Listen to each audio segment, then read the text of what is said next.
maglakad at proceeding tayo sa Bustos, Bulacan. Kasi po, may order po ako ng mustasa. Yan, gagawa po tayo ng burong mustasa.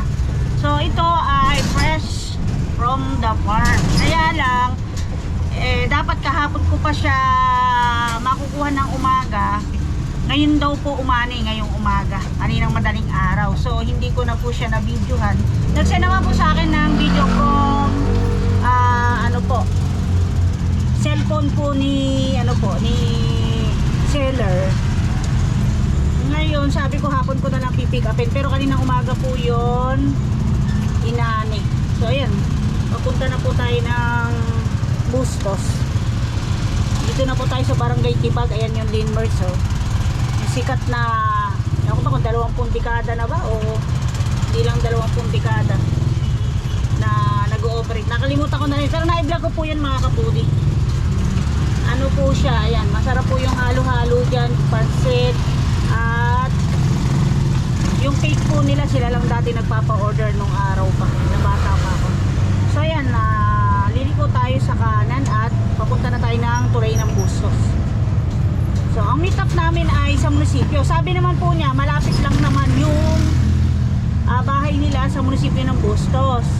So, ako na lang ako pupunta. Usapan namin sana ay i-vlog ko ng aanihin. Kaso, ang gusto po ay 4 o'clock. Tumanggi po sa akin si nanay na wag na lang kasi daw marami daw tumana dito. Delikado. Alam niyo naman ngayon, delikado panahon. Sabi na ni wag na, biling ko na lang daw na nakaani na. Ayan, may ibig sabihin tumana. Ayan, nasa gilid po kasi napatubig. So sayang, sana mabibidyo natin ang inaani. Pero sabi naman nga nung aking bibilhan, nakita ko lang yan sa online, friend ko sa FB, pero hindi ko siya kilala actually, personally.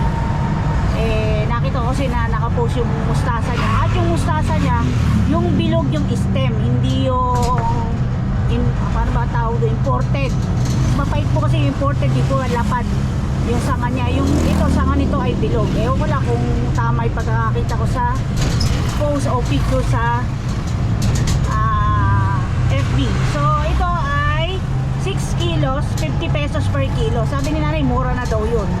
So titingnan natin. At ang kabilin-bilin na ni nanay sa akin ay wag mura o wag maliliit pa yung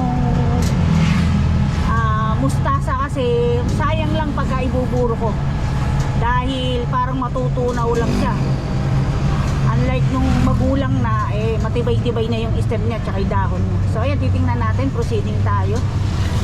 Ang call time namin o meet up namin ay 4 o'clock ng hapon. So 2:30 medyo gumayak-yak na, tinanda ko ng aking katawan kasi init na init po kami. Alam niyo naman itong mga nakaraang araw ay masyadong mahangin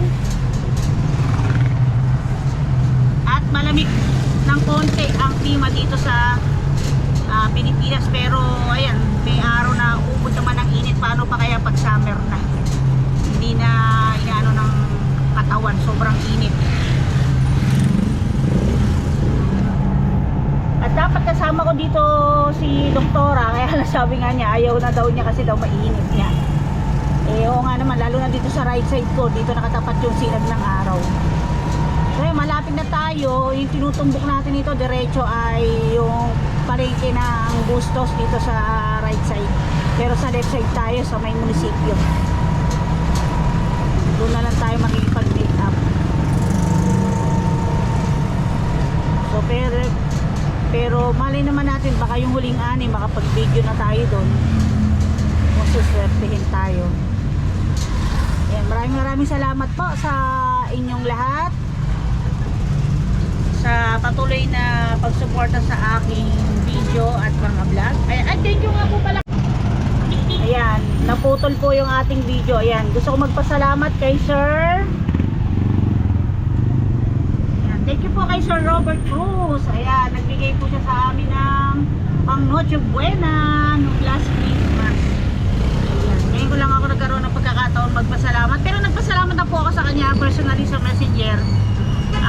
Sa YouTube po ay ngayon lang dahil alam niyo na matagal tayong nahintong mag-vlog. So ayan, ito na tayo. Kagaya rin ng Baliwag, bayan Baliwag ay mayroong clock tower. Ayan, meron sila rin, no? Ayan, hanapin ko lang po. At unti-unti po kasi namamatay din yung GoPro dahil po nagsisenyas na lobat yung ating battery. So kasi dire-diretso tayong nag-video. Tapos, ayan, ito oh. Bustos. Ayan oh.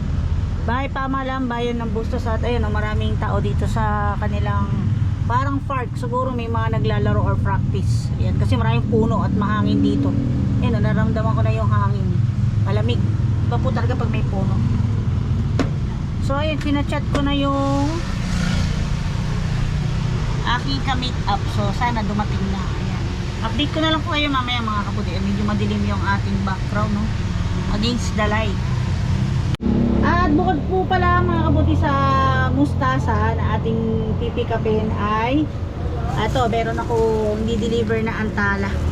Bali ito ay 6 na pack. So ayan, may pa-order tayo. I-deliver po.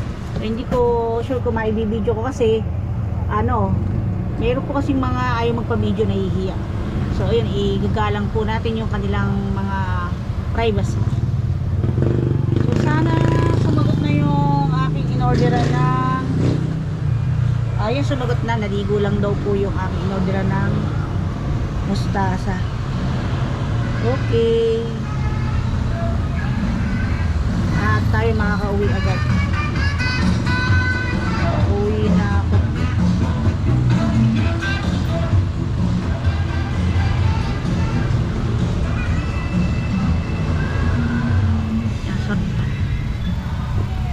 Ayan, dumiretso na ako. Babaling na muna ako para diretso tayo palabas. So ayan o, may mga nagpa-practice na patawag doon sa may na yun.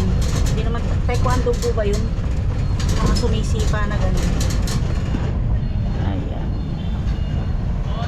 So, baling tayo. Para dire-diretso tayo lalo mamaya. Hindi na ako babaling. Doon din ako pupwesto sa pwesto ko kanina. At nakita ko ang daming dumarating na mga kabataan na may dalang mga milk tea dahil siguro mainit ang panahon. Dito tayo para madali tayo makita. So baka maglalakad lang yun. Ayan, waiting tayo. Ayan, wala pa po. At time check tayo ay 4:12 na po. So dumating ako dito ay 3:46. After po natin kunin yung mga mustasa ay bibili naman tayo ng supot ng yelo. So nagpapabili siya ng 2 buo na supot ng yelo kasi magre-repack naman siya ng mga burong kanin. So yun po muna yung kanyang ibinebenta ngayon. Dinideliver niya sa palengke sa madaling araw at may nagtitinda po nun. Yung isang pwesto namin na may gumagamit o pinagagamit niya, pinauupahan niya ng parang 2,000 a month po, ganon. Yun po yung nagtitinda. So nagtitinda ng kape yun. So kung sakaling maging maayos po yung palengke na at okay na, gawa na, yun po yung pupwestuhan niya na pagtitindahan niya, hindi na po yung dati sa baba. So bali wala na po yung nasa baba. Baka ipagawa po rin yun ng ating munisipyo, ay panibago na naman po yun na kontrata, parang ganon. At kung mga city na ang Baliwag, iba na po yung mga patakaran. Unlike no, hindi pa po city ang Baliwag. So ano pa siya ng Bulacan. So yun, hintay-hintay tayo. Ay, ito na pala siya. Yan na kami. Dito ka dumaan. Yeah, pwede ba kita i-video? Baka magalit ka sa akin. Nagbi-video lang ako. Ayan. Marami pa bang tanim? Marami pa? Marami pa? Para sa susunod pag bumili ko, baka sakaling mapanood ko na pag inani. Ilang araw na lang po yan, mga hanggang Sabit na lang no? Opo. Ayun, malalaki na, malalaki stem. Opo, pinili ko po yan Kasi magandang pang, yan pang buro. Opo. Mahilig kami sa buro. Sige. Ko lang po. Okay, ganito pala to. Yan, ito po siya Meron po kasi tayong mustasa na ayan, yung hindi po ganito, yung lapad, yung karaniwang binibili namin o natin dito sa Pilipinas. Pag nagsisinigang, sinasama natin at saka sinasawsaw sa buro. Mas maganda po yung ganito, yan. Ngayon, dahil ako nakasaing na, Nagsaing na po ako kanina. So, ano kaya? Sayang naman yung gagamitin ko pinagugasan ng bigas. Kung hindi ko rin isasaing. Pwede pa rin naman siguro to bukas. So, bukas ko na siya aasinan. So, ayan, papakita ko sa inyo bukas kung paano magburo ng mustasa sa simpleng paraan po. Baka po sakaling dyan po sa ibang bansa ay merong mga mabibiling mustasa dyan na pwede nyo iburo. Yan, baka namimiss nyo na ito. Masarap to ka-partner ng peritong isda at saka tinapang isda. Ayan, perito at tinapang isda. So, sayang nung nag-vlog ako ng tinapang bangus yung boneless. So, dapat sasabayan ko ng ganito. So, hindi po ako nakabili nun. So, ayan. Kasi nga, nagsasabi ko nga, maganda yung ganito. Ito po talaga yung nung panahon pa ng mga lola-lola ko ay ito po yung binuburong mustasa. Ito po napakadalang. Hindi ko lang alam kung saan nabibili yung binhi nito o yung buto para makapagtanim ng ganito. At yung karaniwan yung mga ganito may bulaklak. Tingnan natin. Ito, o yan. Ito, o yan mga kabuli. So sinasabi ko may mga bulaklak maganda, o. Ayan. Papakita ko sa inyo yung proseso. Simple lang po. Napakasimple. So ayan, naantayin lang po natin kasi buo po yung pera. Yun po talaga nilaan ko para dito sa mustasa. At ano po, uuwi na rin po tayo, bibili po tayo ng supot ng yelo. Gusto ko po sana ipabarya muna yung 1,000, kaya lang napakahirap magpabarya sa amin kahit meron sasabihin wala. Kasi nga uso ngayon yung may mga fake na 1,000 bill. So ito na si madam. Buti po binarya kayo. Thank you po. May kita-anim yan. Okay, salamat. Thank you po. Pagka kailangan ko ulit, contact ako baka sakaling meron pa na. Apo. Sige, thank you. Gagawin ko pa to. Baka magtanim po ulit kami eh. Kahit tanim nyo po ba to? Yan po, hindi. Nango ko po yan. Pag po tanim namin, dadagdagan okay. pa kayo ng mas maganda. Okay. Saan kayo nakakabili ng bining mga ganyan? Nagtatanim po kami. Pag may tanim pong ganyan, nagpapagulang. Yung bulaklak. Tapos yung buto ng bulaklak na yun. Pinapatuyo. Madalang nga ngayon sa palengke yan eh. No? Siguro dito sa Bustos meron. Baka marami ditong... Minsan po. Minsan sa wala palengke din. kasi madaala talaga. Sa Baliwag po wala. Kasi wala naman ganong tatanim dun eh. Dito maraming nagtatanim eh. Tsaka sa Pampanga, wala kung may mustasa, karaniwan dun yung mga sitaw ganyan, pechay. Meron po kami tanim, sitaw, mustasa. Minsan. Tsaka sitaw po ngayon, tsaka magtatanim kami mustasa. Okay. Sige, pagka nakita ko. Mga gulay din po ako. Kaya lang yung binebenta ko kasing gulay sa mga kaibigan ko lang, nagro-rolling ako. Para po yung mga fresh lang talaga, yung mga ani lang doon. May tawag doon eh, nakalimutan ko na. Organic, ganon. Opo, yung mga ani lang po doon. Okay, sige, salamat. Salamat.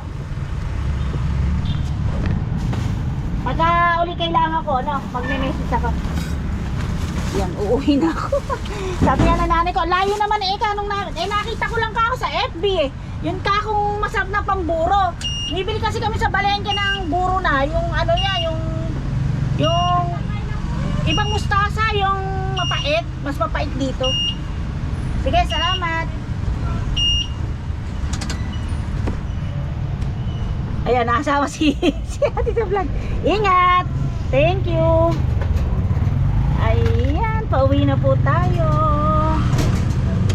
Ayan, nakita ko kasi siya nag-post, nakalagay sa Karamatsyog yung mga gulay. Siguro nga po, mahango siya. Tapos binibenta niya para may extra kita. Alam mo naman yung mga nanay talagang gumagawa ng paraan yan. Yung masisipag na tao gumagawa ng paraan para kahit maliit yung kikitain, basta napagsama-sama naman yan ay marami na rin. So ayan, magdadrive po muna tayo mga kapudi.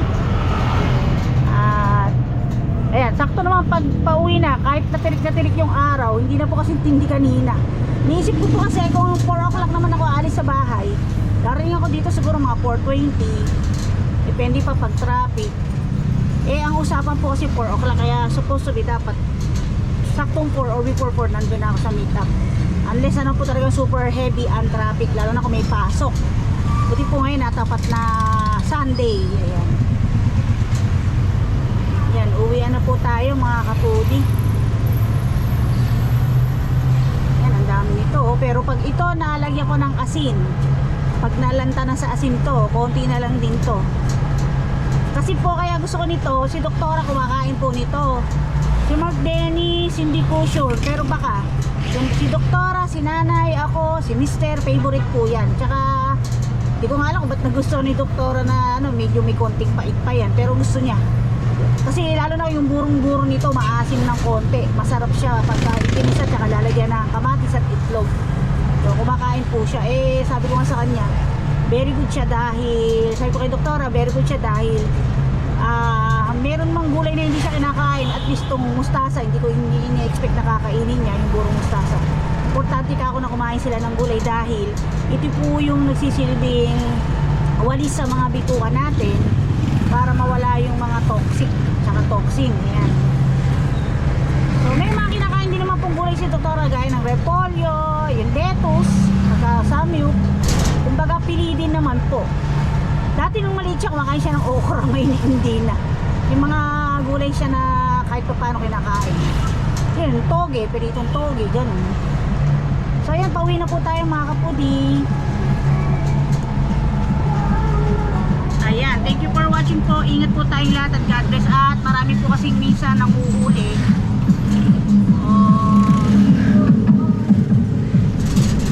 Ayan, uwi na po tayo. Ayan, maraming salamat po sa patuloy na suporta. Shoutout po sa inyo lahat.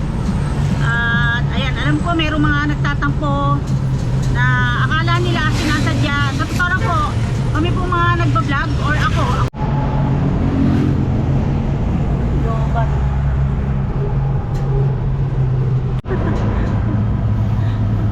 Ay, nag-hello po yung dalawa sa akin kasi nga nakita siguro nag-video ko dito.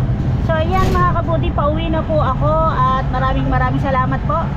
At pasensya na po sa mga hindi na siya shoutout. Wala po tayong pinipili, wala po tayong special mention. Nagkakataon lang po talaga na ano po, yung minsan natural lumiiral po yung ating pagiging kulyanin. Yan. Yan. Thank you for watching po. Ingat po tayong lahat.